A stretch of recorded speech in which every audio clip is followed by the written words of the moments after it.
For our Illinois History Video project, we have decided to focus on Civil War era history in Southern Illinois, more specifically Alton. The Civil War had a profound effect on America, helping shape American culture and society into the way it is today. With its centralized location, the North's occupation in Alton was integral in winning the war. The Alton, Illinois area is deeply rooted in Illinois' role in the Civil War and full of important history. In this video, we hope you learn a lot about the North's occupation in Alton and how it was important to Illinois' history as a whole. Behind me is a memorial for a man named Elijah Parrish Lovejoy. Come on. During Lovejoy's time in the 17th century, freedom of speech did not exist in the degree it does today. Oftentimes, if you criticize your opponents, they could kill you, they could hurt you, do things that would never fly in today's world. Elijah Lovejoy is a newspaper editor, as you can see right here, who lived in Missouri, but he was anti-slavery, so he moved up to Alton, Illinois, and published lots of stuff against slavery during the Civil War. Obviously, being this close to Missouri, that didn't go over well. But in 1837, Lovejoy was at a political mob, you could call it, where he was assassinated by pro-slavery revolters. Here in the Alton Cemetery,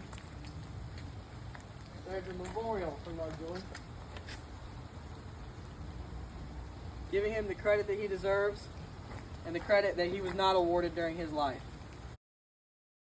Born in New England and attending what is known as today Colby College, Elijah Parrish Lovejoy was unhappy with his teaching career.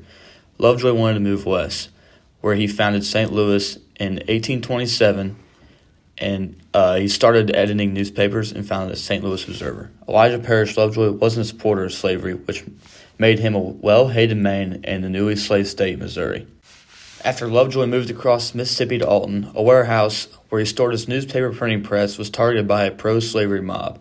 As the mob was attacking Winthrop, Sergeant Gilman, and Benjamin Godfrey's warehouse, they shot and killed Elijah Parrish Lovejoy. This assassination sent a shock around the country, as John Quincy Adams would have agreed. The Boston Recorder had also included, "These events called forth from every part of the land a burst of ignition which has not had its parallel in this country since the Battle of Lexington."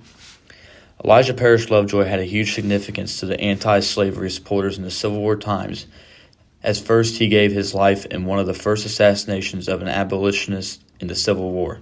Not only did he give his life, he was seen as a hero in some people's eyes.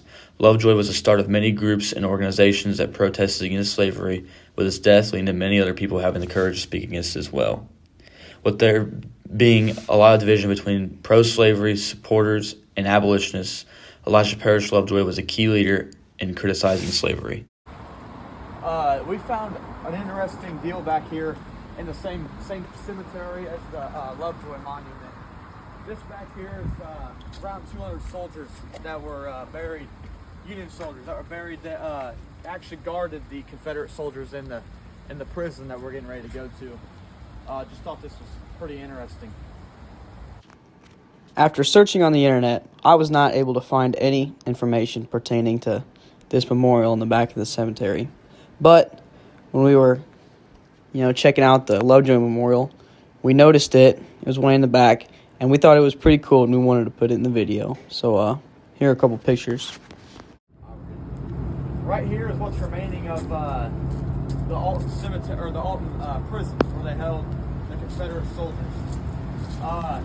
This right here is this was actually extended down towards the river. It was only 8 feet away from the water where that drain over there is now. This actually started with 24 cells in the early 1800s, expanded to around 80 to 90 cells, and it ended with 246 cells in the 1870s. Never was finally closed.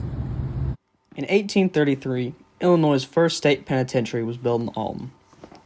Pictured is a sketch of the original prison. As you can see, there were 5 buildings to house prisoners, as well as a guard tower, officer barracks, and what appears to be a factory. The facility's location on the river bluff and its improper drainage system led to constant flooding and sanitation issues within the prison. These issues led the prison to eventually close down in 1860. But just 2 years later, in February of 1862, General Halleck of the Union was granted permission to use the prison to house Confederate POWs. Not only were Confederate soldiers imprisoned, but also citizens who opposed the Union. Some prisoners enjoyed liberties like playing cards and walking around, while others were forced to work at a nearby quarry, and some even had to wear a ball and chain. By 1864, the prison was starting to get overcrowded. Sanitation issues worsened, and food shortages hurt the inmates. This created a breeding ground for smallpox. Smallpox cases had existed in the prison since it had reopened in 1862, but in the winter of 1864, they saw a dramatic spike. Infected prisoners were taken to Sunflower Island, an island in the Mississippi, where they were kept and quarantined from civilization. Many prisoners suffered and died on this island, and many of them were even buried on it.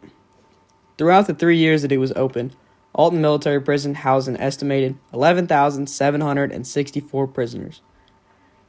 1,354 of these inmates died within the prison.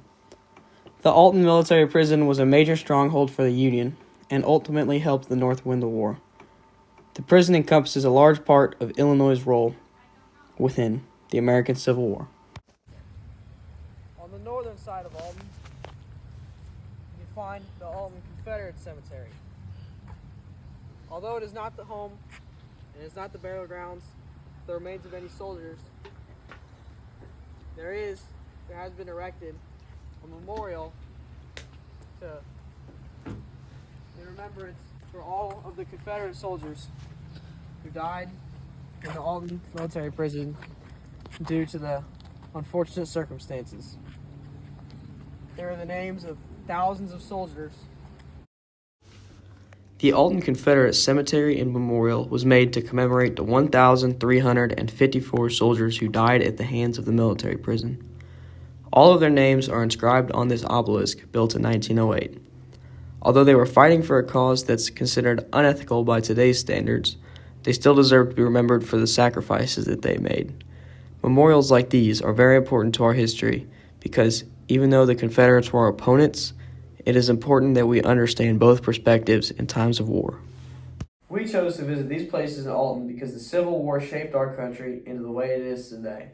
We both have an interest in this topic and really enjoyed getting to learn about Illinois' role in the Civil War. With the division that we currently have in our country, it's very important that we learn about this era of our history and be as knowledgeable as we can.